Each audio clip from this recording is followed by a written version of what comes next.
마태복음 15장 21절에서 28절까지의 말씀. 예수께서 거기서 나가사 두로와 시돈 지방으로 들어가시니 가나안 여자 하나가 그 지경에서 나와서 소리질러 이르되 주 다윗의 자손이여 나를 불쌍히 여기소서 내 딸이 흉악하게 귀신 들렸나이다 하되 예수는 한 말씀도 대답하지 아니하시니 제자들이 와서 청하여 말하되 그 여자가 우리 뒤에서 소리를 지르오니 그를 보내소서. 예수께서 대답하여 이르시되 나는 이스라엘 집에 잃어버린 양 외에는 다른 데로 보내심을 받지 아니하였노라 하시니 여자가 와서 예수께 절하며 이르되 주여 저를 도우소서. 대답하여 이르시되 자녀의 떡을 취하여 개들에게 던짐이 마땅하지 아니하니라. 여자가 이르되 주여 올소이다마는 개들도 제 주인의 상에서 떨어지는 부스러기를 먹나이다 하니 이에 예수께서 대답하여 이르시되 여자여 네 믿음이 크도다 네 소원대로 되리라 하시니 그때로부터 그의 딸이 나으니라. 아멘. 오늘 본문은 예수님께서 갈릴리를 벗어나서 두로와 시돈 지방으로 장소를 옮기십니다. 이곳은 구약 시대 때부터 이방인의 도시였지만 예수님 당시에 이미 많은 유대인들이 이곳에 거주하고 있었습니다. 22절에 보면 가나안 여자 하나가 그 지경에서 나와서 라고 기록하고 있습니다. 같은 본문인 마가복음에 보면 이 여인은 헬라인이요 수로보니게 족속으로 소개하고 있습니다. 뭐죠? 이방인이라는 겁니다.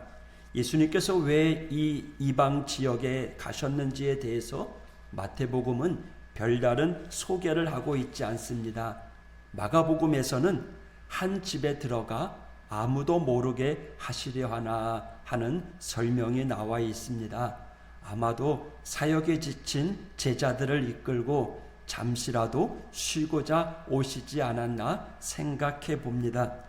그런데 주님에 대한 소문이 이미 갈릴리를 넘어 다른 지역에까지 심지어 유대인이 아닌 이방인들에게까지 널리 퍼져 있었던 것입니다. 그중 자신의 딸이 귀신 들려 고통받고 있던 한 여인이 그 소식을 듣고 주님께 나아왔습니다. 주님 앞에 나온 여인은 정말 죽기 살기로 부르짖습니다. 헬라어 원어에 보면 소리질러에 쓰인 크라하조라고 하는 이 단어는 미완료 시제입니다. 그저 한 번으로 소리 지르는 것이 아니라 목이 쉴 때까지 큰 소리로 부르짖었다라는 겁니다. 쉬지 않고 큰 소리로 계속해서 부르짖은 겁니다. 이것은요 제자들의 반응에서도 똑같이 나옵니다. 23절에 그 여자가 우리 뒤에서 소리를 지르오니 그를 보내소서. 이 요청도 미완료 시제입니다. 다시 말하면 이 여인의 요구가 제자들이 듣기에 견디기 힘들 만큼 반복되다 보니까 제자들도 계속해서 예수님께 요청하고 있는 겁니다. 왜 양쪽에서 이런 반응이 계속 일어나고 있을까요? 그것은 예수님의 반응 때문이었습니다. 예수님은요, 이 여인의 외침에 철저하게 침묵으로 응대하셨기 때문입니다. 23절, 예수는 한 말씀도 대답하지 아니하시니. 여러분, 침묵의 응대를 경험해 보신 적 있으십니까? 상대방이 할 말이 없어서 난처하게 아무 말도 못하는 것이 아니라 그냥 무시하는 겁니다. 외면하는 겁니다. 소위 사람 취급도 안 하는 겁니다.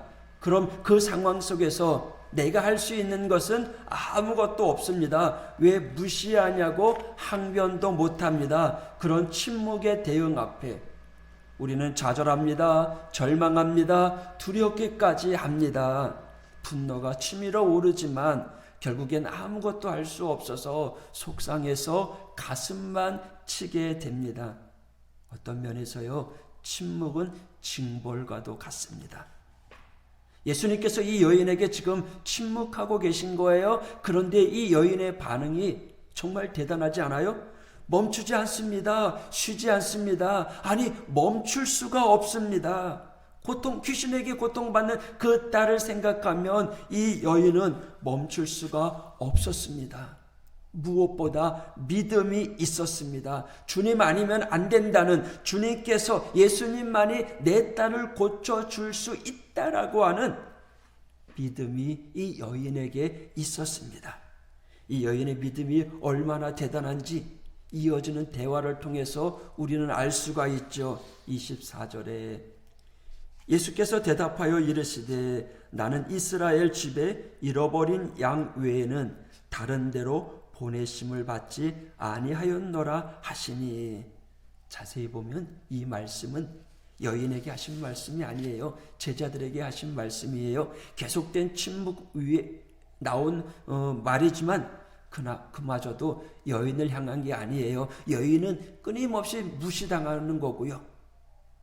어쩌면 이렇게 야속할까요? 어쩌면 그렇게까지 무시하실까요?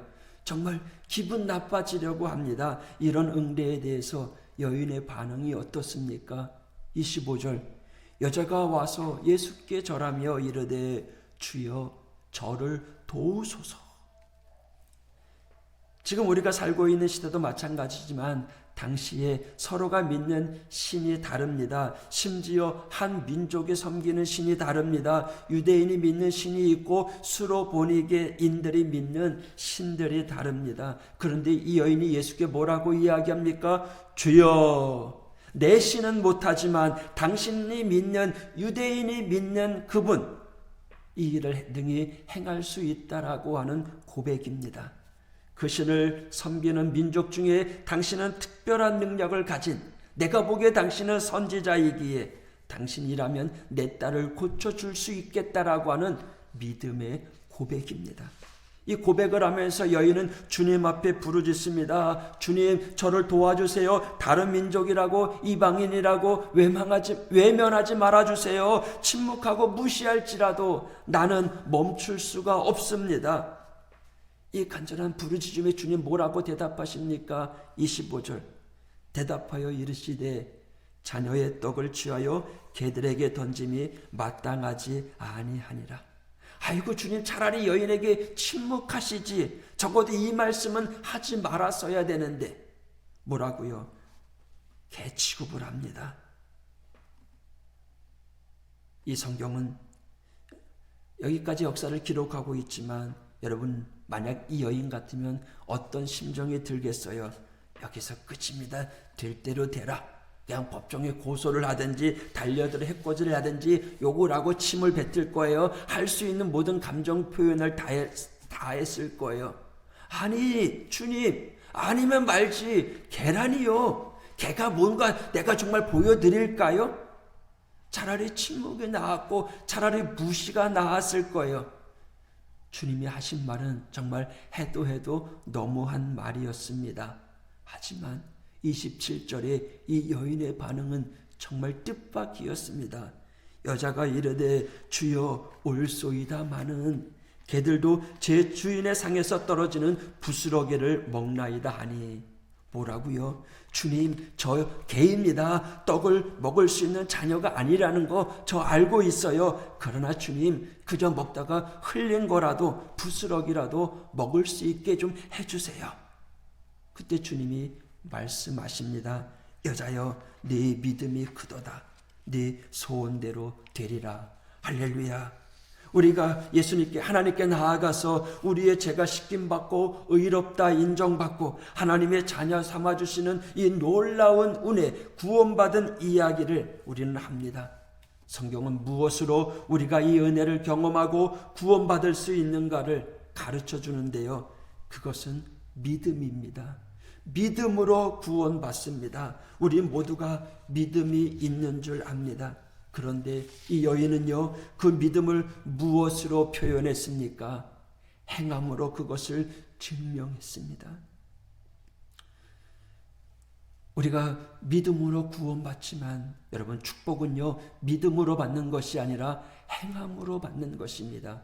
이 여인은 끊임없이 주님께 부르짖었습니다. 침묵과 무시와 멸시에도 포기하지 않고 신으로 여기는 모든 것들을 내려놓고 오직 하나님만이 유일하신 주님임을 고백하면서 이 여인은 자신의 믿음을 주님 앞에 보였습니다.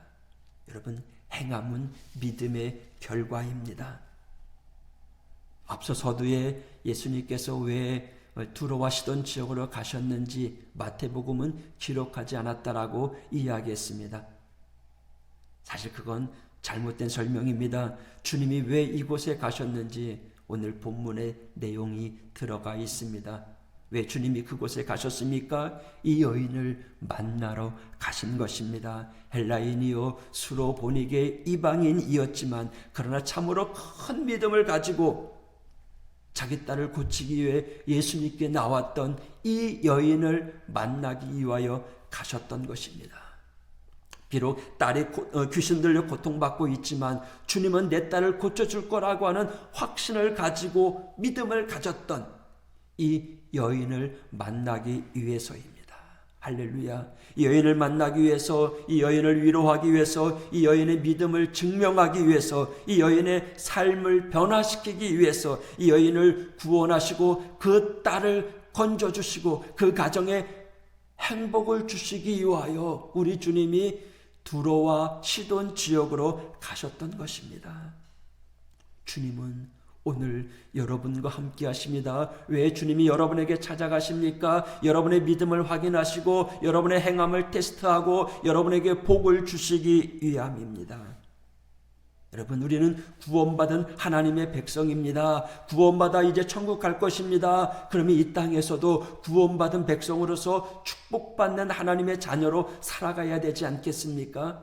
그러기 위해서는 행함이 드러나야 됩니다. 하나님을 내가 믿는 믿음의 행함이 삶 속에서 실천적으로 드러나야 됩니다. 세상 사람들에게 증명해야 됩니다. 하나님 앞에 보여줘야 됩니다. 그 행함을 통해서 오늘 하루 축복의 길을 가는 하우재단의 모든 성도들이 되시기를 주님의 이름으로 축복합니다. 기도하겠습니다. 하나님 아버지, 감사합니다. 하나님 아버지, 행함으로 증명하는 믿음이 우리에게 있게 하여 주옵소서. 행함으로 증명하여 축복의 주인공들 낼 수 있도록 인도하여 주시옵소서. 주님이 무시하고 세상이 무시한다고 할지라도 흔들리지 아니하고 오직 한결같은 믿음의 사람 될 수 있도록 하나님 인도하여 주시옵소서. 오늘도 성령 하나님 동행하여 주시옵소서. 예수님 이름으로 간구하며 기도하였습니다. 아멘.